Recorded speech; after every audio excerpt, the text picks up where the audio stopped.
The modern economy is not the result of free markets or open competition. It is the product of a system designed, tested, and perfected more than 150 years ago. A system that rewards consolidation, eliminates rivals before they become threats, and concentrates power until choice itself becomes an illusion. This is not a future risk. This process is already underway. Why do the same companies dominate every industry? Why does regulation fail again and again? And why does breaking monopolies often make them stronger? To understand the world you live in, you first have to understand the system that built it. John Davidson Rockefeller was born on July 8, 1839, in Richford, New York. His childhood was shaped by a contradiction that would later define his entire approach to power. His father was a traveling salesman who frequently disappeared for long stretches of time, selling fake cancer cures and financial schemes wherever he went. His mother was a deeply religious Baptist who believed discipline, order, and moral certainty were signs of divine purpose. From this combination emerged a worldview that never left Rockefeller. Ruthlessness could coexist with moral conviction. Control could be justified as righteousness. By the time oil was discovered in Titusville, Pennsylvania, in 1859, Rockefeller was 20 years old and working as a bookkeeper in Cleveland, Ohio. The oil industry that emerged almost overnight was chaotic. Thousands of prospectors rushed into western Pennsylvania, drilling wherever land could be claimed. Production surged uncontrollably. Prices collapsed. Then shortages followed, driving prices sharply upward again. Fortunes appeared and vanished in months. The industry had no stability, no coordination, and no long-term structure. Most people saw opportunity in drilling. Rockefeller did not. Drilling depended on luck, geology, and constant reinvestment. Rockefeller saw something else. Every barrel of oil, no matter where it came from, had to be refined before it could be used. Kerosene was becoming the primary source of lighting across America. Refining was predictable, scalable, and repeatable. That was where control could exist. In 1863, Rockefeller invested $4,000 in his first oil refinery in Cleveland. Within 2 years, it became the largest refinery in the city. But Cleveland had around 30 refineries, all competing in the same narrow market. Margins were thin. Many operated on the edge of bankruptcy. Most refiners attempted to survive by undercutting one another on price. Rockefeller made a different calculation. Competing within the market was inefficient. Eliminating the market was better. This was the moment the system began to form. Rather than focusing solely on refining, time 0.3s, Rockefeller began expanding outward into every dependency that refineries relied on. Barrels were needed to store oil, so he acquired barrel manufacturing. Transportation was needed to move refined oil, so he secured control over tank cars and negotiated exclusive arrangements with railroads. Storage was needed, so he acquired warehouses. Distribution was needed, so he brought sales and delivery under direct control. What had previously been independent businesses earning profit from each step of the process were absorbed into one coordinated structure. This approach produced immediate cost advantages. While competitors paid around 25 cents per barrel for containers, Rockefeller produced his own for roughly 15 cents. While competitors paid railroads standard shipping rates, Rockefeller negotiated secret rebates that effectively paid him to ship oil while charging competitors more. These advantages were not incidental. They were structural. Rockefeller could sell kerosene at prices that competitors could not match without losing money. Once that advantage existed, competition was no longer a contest. It became a countdown. Rockefeller used pricing strategically. He sold below cost in targeted markets, fully aware that his integrated structure allowed him to absorb losses that smaller refiners could not survive. Competitors faced a simple decision: sell their refineries to Rockefeller at fair market value or continue operating at a loss until bankruptcy forced a sale anyway. This was not chaos. It was precision. By 1870, Rockefeller formally created the Standard Oil Company of Ohio. At that moment, he still controlled only about 4% of American oil refining capacity. But the foundation of the system was complete. The refinery was no longer a business competing in a market. It was the core of a machine designed to absorb the market itself. Rockefeller understood something fundamental about power. Control of production was not enough. Control of dependency was more important. Every competitor relied on railroads, containers, storage, and distribution. By controlling those layers, Rockefeller did not need to attack competitors directly. The system did the work for him. This was not an accident of growth. It was an intentional design. Rockefeller was not trying to become the best refiner. Time 0.5s. He was trying to become unavoidable. And once the system reached that stage, expansion became inevitable. Cleveland was not the objective. It was the test environment. The model could now be replicated city by city, state by state, until refining itself ceased to be a competitive industry at all. This was not yet a monopoly. It was something more dangerous, a structure capable of becoming one. Once the structure proved effective in Cleveland, Rockefeller moved to scale it without modification. The system did not need reinvention, it needed replication. By the early 1870s, Standard Oil was no longer behaving like a company responding to market forces. It was behaving like a coordinating authority shaping them. Vertical integration had already lowered costs beyond what competitors could match. But cost advantage alone was not the end goal. It was leverage. Rockefeller understood that whoever controlled transportation controlled survival. Railroads were the arteries of the oil industry, and Rockefeller made them dependent on his volume. Standard Oil shipped more oil than any other refiner. Losing that business would damage railroad profits. Rockefeller used that dependency to negotiate secret rebates and preferential treatment. His shipments moved faster and cheaper. His competitors paid higher rates for slower service. This created an asymmetry that could not be overcome through efficiency or innovation. Even a well-run refinery could not survive when its input and output costs were structurally higher. The system ensured that competitors failed, not because they were incompetent, but because the environment was engineered against them. With vertical integration secured, Rockefeller advanced to the next phase, horizontal consolidation. In 1872, Standard Oil initiated what later became known as the Cleveland Massacre. Over the course of 3 months, Rockefeller approached nearly every refinery owner in the city.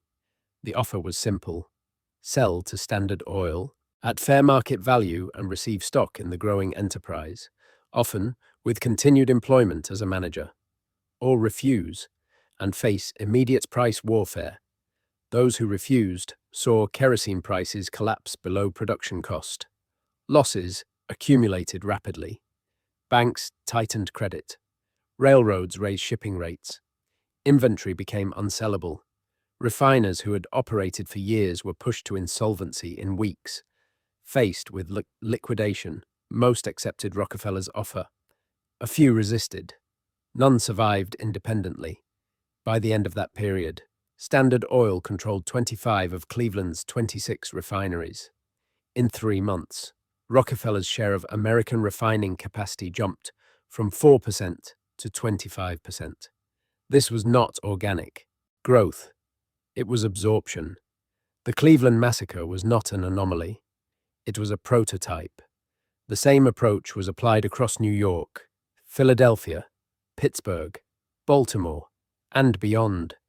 Standard Oil offered acquisition first. If rejected, it deployed price suppression until the competitor collapsed. Each acquisition strengthened the system, lowering costs further and increasing leverage over railroads, suppliers, and distributors. By 1879, Standard Oil controlled approximately 90% of American oil refining capacity. At that scale, the industry ceased to function as a market. Prices stabilized not through competition, but through coordination. Production aligned with demand. Volatility disappeared. For consumers, kerosene became cheaper and more reliable. For competitors, entry became impossible. But dominance created a new problem. Monopolies attracted attention. Public sentiment turned sharply against Rockefeller. Newspapers labeled him a robber baron. Politicians began drafting antitrust legislation. The Sherman Antitrust Act, passed in 1890, specifically targeted structures like Standard Oil. Rockefeller understood that scale without legal insulation was fragile. The system needed a protective layer. That solution arrived in 1882. Standard Oil was reorganized into a trust. Instead of a single company owning assets across multiple states, the trust held stock in dozens of separate corporations. Control flowed through a centralized board of trustees, dominated by Rockefeller and his associates. Legally, the companies remained separate. Functionally, they acted as one. This structure solved two problems at once. It preserved centralized control while appearing to comply with state laws, and it introduced a new concept into American capitalism: the holding entity that you owned companies without directly producing anything itself. This was not merely a legal workaround. It was an architectural upgrade. Power no longer resided in factories or refineries. It resided in ownership structures.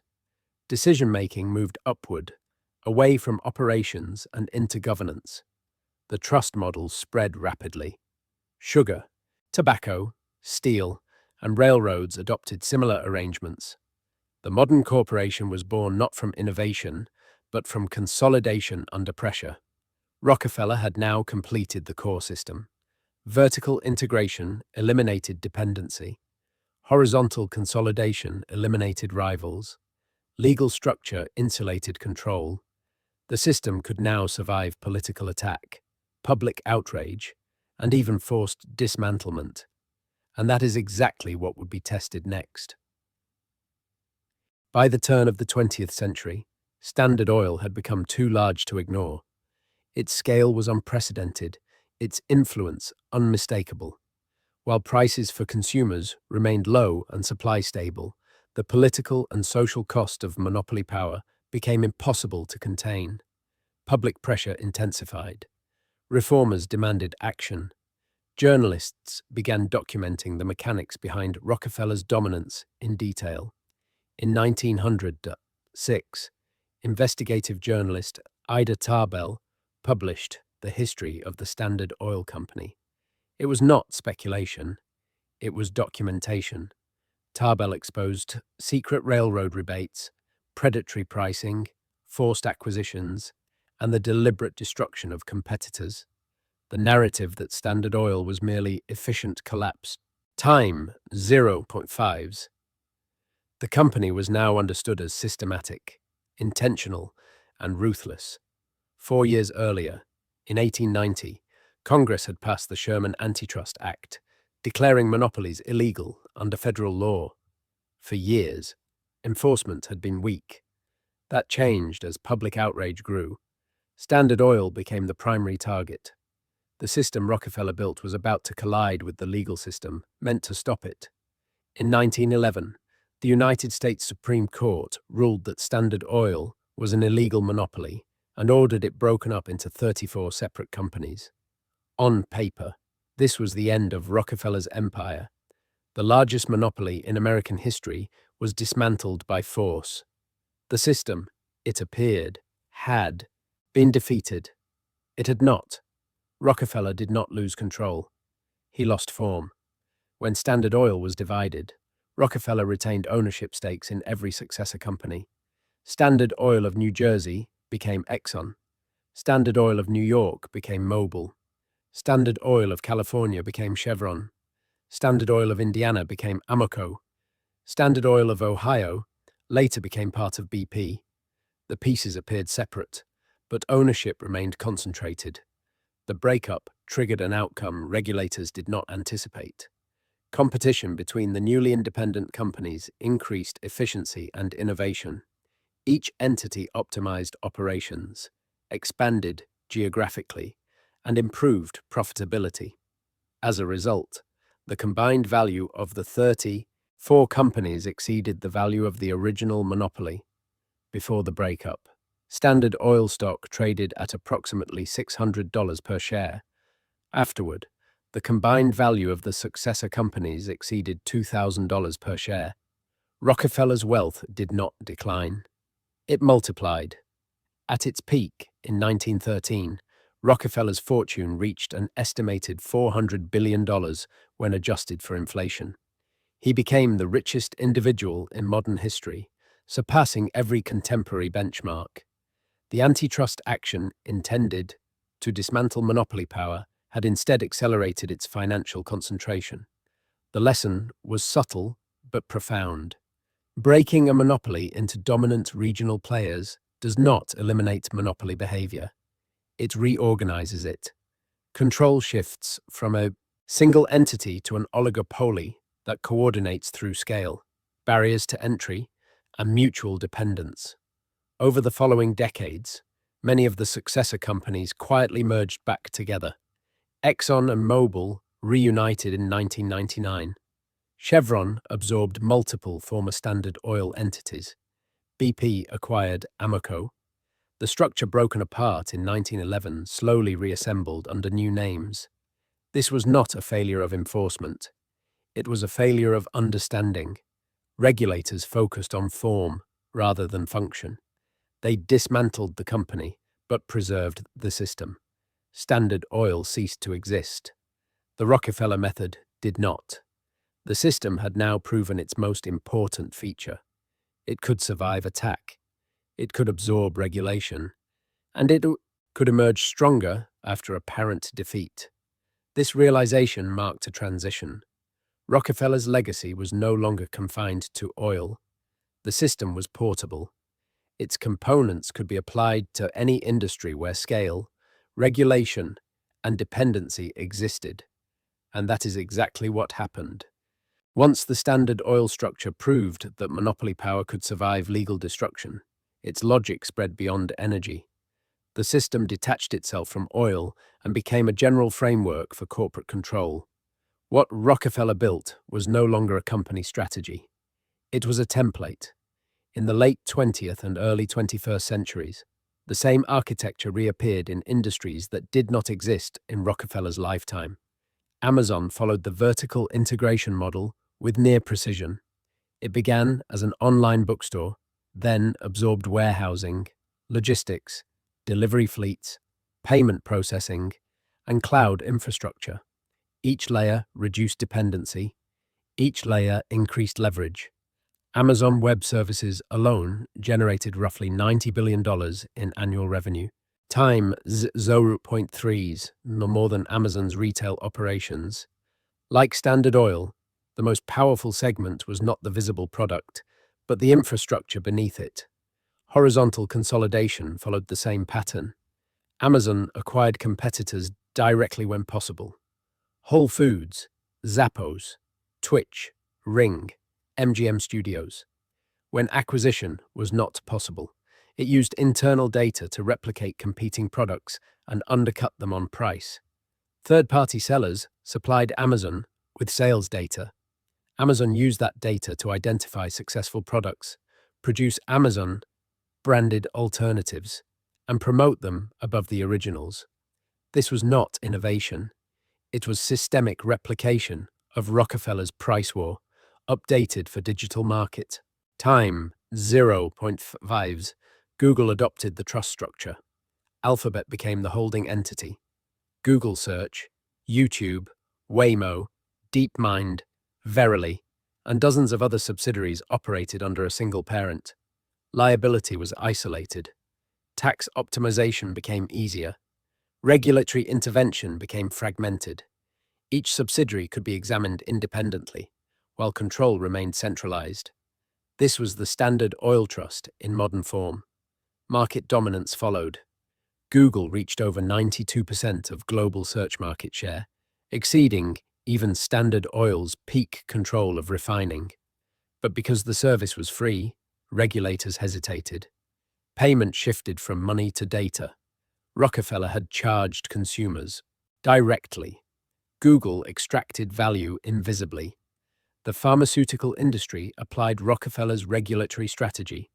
Standard Oil had shaped railroad regulations and kerosene standards to favor its own operations.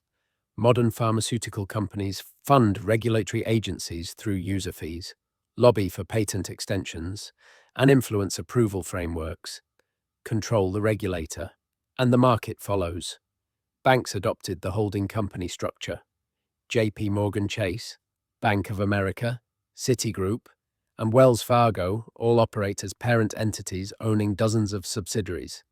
After the 2008 financial crisis, regulatory efforts under Dodd-Frank struggled to define enforcement boundaries. Which entity was responsible, the parent or the subsidiary? Rockefeller solved that problem in 1882.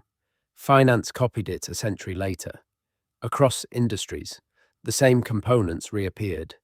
Vertical integration reduced dependency. Horizontal consolidation eliminated competition. Holding structures centralized control. Regulatory capture stabilized dominance. The system did not require coordination between industries. Each adopted it independently because it worked. By this stage, the Rockefeller system no longer needed its creator's name. It had become embedded in corporate law, tax policy, and regulatory design. Companies that did not adopt it struggled to survive. Companies that did became unavoidable. The economy had not evolved away from monopoly. It had industrialized. Time 05s. Rockefeller's final innovation was not industrial. It was reputational. By the early 20th century, his name had become synonymous with exploitation. Public hatred threatened the longevity of the system. Political pressure increased. The solution was not retreat. It was transformation. In 1913, Rockefeller created the Rockefeller Foundation with an initial endowment of $250 million, the equivalent of more than $7 billion today. Publicly, it was philanthropy. Privately, it solved multiple structural problems at once. It reduced estate taxes. It preserved family control over capital. And it redirected public perception. The monopolist became a benefactor. But the foundation did more than fund charity. It shaped institutions. It determined which universities received grants, which medical schools were modernized, and which research paths were prioritized. Funding decisions became influence. Influence became policy direction. The Rockefeller Foundation played a central role in reshaping American medical education. It funded Johns Hopkins, the University of Chicago, and Rockefeller University. It promoted a model of medicine focused on laboratory research and pharmaceutical intervention. This was not hidden. It was documented. And pharmaceutical companies, many of which evolved from Standard Oil's chemical divisions, benefited enormously from the system that followed. This was not conspiracy. It was structure. The same wealth extraction system that eliminated competitors now guided education, research, and public health. Philanthropy functioned as insulation. Criticism softened. The system gained legitimacy. Modern billionaires copied the model precisely. The Bill and Melinda Gates Foundation accumulated assets exceeding $75 billion. It influenced global health policy and national governments. The Chan Zuckerberg Initiative adopted similar structures. Warren Buffett pledged most of his wealth to philanthropic vehicles rather than direct inheritance. These foundations did not dismantle wealth concentration. They preserved it across generations. The Rockefeller family itself never disappeared. David Rockefeller, John D's grandson, chaired Chase Manhattan Bank and helped found the Trilateral Commission. For decades, he stood at the center of global finance. The family's wealth, estimated around $11 billion, spread across hundreds of trusts and foundations, continues to fund research, policy initiatives, and political influence more than a century after Standard Oil was created. By this stage, the system had achieved permanence. Corporate structures concentrated wealth, legal frameworks protected it, regulation stabilized it, philanthropy legitimized it. The system no longer required force, it required participation, and participation was unavoidable. By the time the system reached maturity, it no longer announced itself. It became invisible. The Rockefeller method did not dominate through coercion, but through dependency. Participation was framed as choice, even when no meaningful alternatives existed. Consider energy. Consumers appear to choose between Exxon, Chevron, BP, and Shell. In reality, these companies operate as an oligopoly descended directly or structurally from Standard Oil. Pricing moves in coordination. Supply adjusts collectively. You are not choosing between competitors. You are selecting branches of the same system. Retail functions the same way. Amazon dominates logistics through vertical integration. Walmart and Target must match its scale or risk irrelevance. Smaller retailers are forced onto Amazon's marketplace, surrendering data and margin in exchange for survival. The system absorbs both competitors and partners. Resistance becomes economically irrational. Search appears free. Google controls more than 92% of global search traffic. This exceeds Standard Oil's peak market share. Regulators hesitate because no money changes hands. But payment still occurs. It is extracted through data, attention, and behavioral influence. The system evolved its revenue model, not its logic. Social media presents the illusion of diversity. Facebook, Instagram, and WhatsApp appear separate. All are controlled by Meta. Users choose platforms, but never leave the network. Horizontal consolidation has simply been rebranded as ecosystem expansion. Healthcare follows the same architecture. Doctors are trained within systems shaped by Rockefeller Foundation funding. Pharmaceuticals are developed under regulatory frameworks influenced by corporate lobbying. Insurance companies operate through holding structures designed to diffuse accountability. Every interaction extracts value at each layer. Banking completes the loop. Holding companies own retail banks, investment arms, and financial services under a single parent. When crises occur, accountability fragments. Regulation struggles to define responsibility. The structure protects itself. The system's strength lies in its coherence. Each industry independently adopted the same design because it solved the same problems. Competition created instability. Consolidation created predictability. Regulation reinforced incumbency. Philanthropy neutralized opposition. The result is an economy where efficiency and extraction coexist. Consumers receive lower prices, faster delivery, and technological convenience. At the same time, wealth concentrates upward with mathematical consistency. The system does not fail because it is broken. It persists because it works. The system's most effective feature is not dominance. It is inevitability. Once consolidation reaches a certain threshold, escape becomes theoretical rather than practical.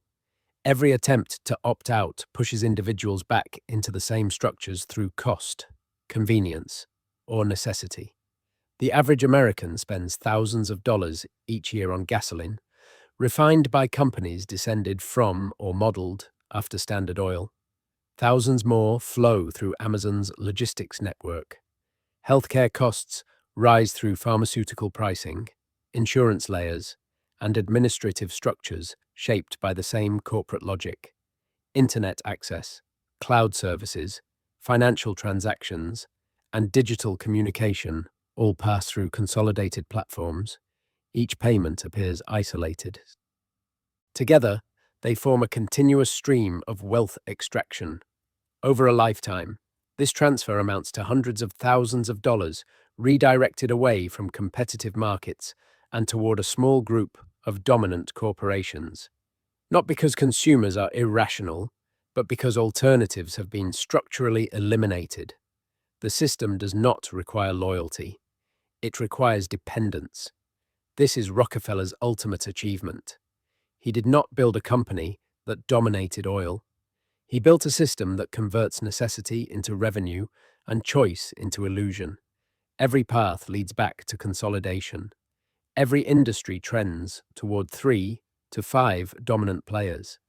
Barriers to entry rise each year. Market share concentrates with mathematical precision. The system is self-reinforcing. Success justifies scale. Scale attracts regulation written to preserve incumbents. Regulation raises barriers. Barriers eliminate challenges. Philanthropy softens resistance. Public debate focuses on symptoms rather than structure. Rockefeller understood something that his contemporaries did not. Systems outlive individuals. When Carnegie died, his steel mills fragmented. When Vanderbilt died, railroads splintered. When G.P. Morgan died, personal control dissolved. Rockefeller's influence expanded after his death because it was embedded in law, governance, and economic design. John D. Rockefeller died in 1937 at the age of 97. He lived long enough to see his monopoly dismantled, reorganized, and reborn across multiple industries. He did not need to predict the future. He structured it. What makes the Rockefeller system difficult to confront is that it does not present itself as hostile. It presents itself as efficient. Vertical integration lowers costs. Horizontal consolidation reduces redundancy. Regulatory coordination creates stability. Foundations fund research and public goods. Each component, viewed in isolation, appears rational. Together, they form a closed loop. This is why the system persists. It delivers tangible benefits while quietly concentrating control. Before Standard Oil, kerosene cost approximately 58 cents per gallon. After Rockefeller's efficiencies, the price fell to around 8 cents, an 86% reduction. Consumers benefited. The market stabilized. Time, 0.5s. The system worked. That same pattern repeats today. Amazon delivers goods in days rather than weeks. Google answers questions instantly. Pharmaceutical companies produce effective treatments at scale. Energy companies maintain consistent supply. The system delivers speed, reliability, and convenience. It also delivers unprecedented wealth concentration. This dual outcome is not a contradiction. It is the design. Efficiency flows downward. Profits flow upward. Both outcomes reinforce one another. Consumers accept consolidation because it improves daily life. The system uses that acceptance to expand further. At the end stage, industries no longer compete on innovation. They compete on control. Market share stabilizes among a small number of dominant players. Entry becomes prohibitively expensive. Regulation favors incumbents. Consolidation accelerates. Rockefeller summarized this worldview with a single statement. Competition is a sin, not as a moral failing, but as an inefficiency. Competition duplicates effort. It destroys capital. Consolidation creates order. Rockefeller did not see himself as a villain. He saw himself as an organizer. That belief is now embedded in the modern economy. 3 to 5 companies dominate nearly every sector. Energy, technology, pharmaceuticals, finance, retail, and media all follow the same structure. Each year, fewer firms control more of the market. Each year, the system becomes harder to challenge. Standard Oil no longer exists. The Rockefeller system does. It survives because it is legal, because it is efficient, because it is invisible until examined as a whole. You do not escape it by opting out. You encounter it every day through necessity. This is not a warning. It is a description. And once you see the system clearly, you begin to recognize it everywhere. At its core, The Rockefeller system is not sustained by secrecy or force. It is sustained by alignment. Corporate law rewards scale. Tax structures favor holding entities. Regulation stabilizes incumbents.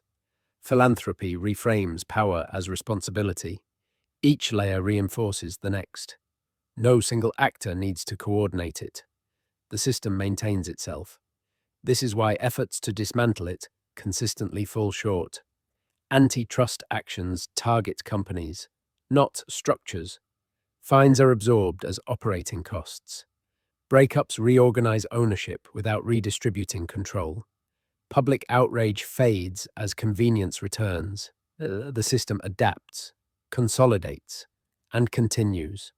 Rockefeller understood that permanence requires abstractio, time, 0.5s. By separating ownership from operation, power becomes harder to trace. By distributing influence across trusts, foundations, and subsidiaries, accountability dissolves. By embedding the method into law and policy, resistance becomes procedural rather than structural. 150 years later, the same mechanics dominate the global economy. Markets trend toward consolidation. Competition narrows. Choice compresses. Wealth concentrates. This is not a deviation from capitalism. It is its mature form. John D. Rockefeller did not simply accumulate wealth. He created a model that explains why wealth continues to accumulate in the same places, generation after generation. He did not need to control the future directly. He designed a system that would do it automatically. You do not live under Standard Oil. You live under the method that replaced it. Vertical integration, horizontal consolidation, holding structures, regulatory capture, philanthropic influence. These are not historical artifacts. They are the operating principles of the modern economy. The system is not hidden. It is normalized. It does not announce itself.